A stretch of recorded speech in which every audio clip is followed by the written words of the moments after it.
आता आलोय आम्ही जंगलात. तर आंबे पाडतोय. कैऱ्या आलेत. कैऱ्याने ते उसरी पाडायला, उसरी करायला. तिकडं आहे तो झाडावर. औषधाचा नेम बघू आता.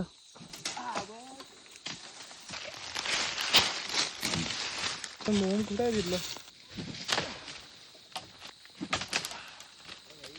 त्यावेळी कोयते आणायला विसरलो, त्यामुळे हलटा मारायला तोडायला लागतंय. झाडं साईडने आहेत ना, म्हणून नाही तोडायला. आणि आज झाड पण इथं मध्ये आहे. तरी पण आम्ही पाडलेत आंबे भरपूर. दाखवतो तुम्हाला. दात आंबल. आंबा कसा आता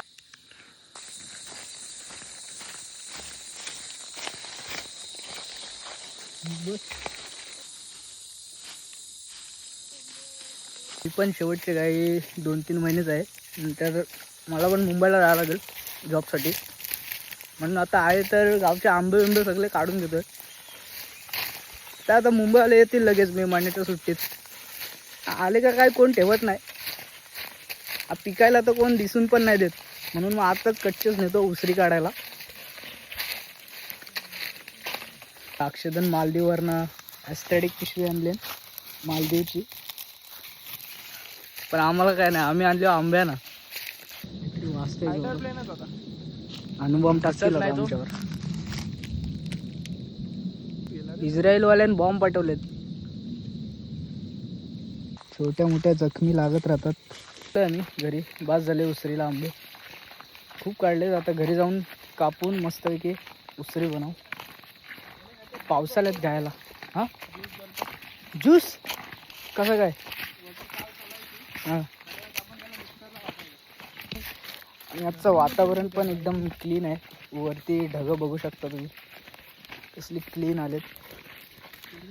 त्याच्यासाठी मी सनग्लासेस घातलेले आहेत. करवंद भेटली पाहिजे. करवंद आलेत, पिकलेत नाही. तुम्ही विचार करत असाल हा हवेतून पाणी कुठून पडतंय, पण आमच्या टाकीतून पडतंय.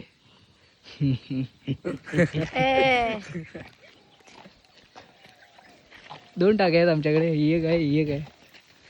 त्यामुळे पाण्याची कमी आमच्याकडे होत नाही. दोन्ही टाक्यांमधून पाणी येतं. परत एक विहीर आहे. विहीर पण आहे आमच्याकडे. आमच्याकडे एक पोपट पण आहे.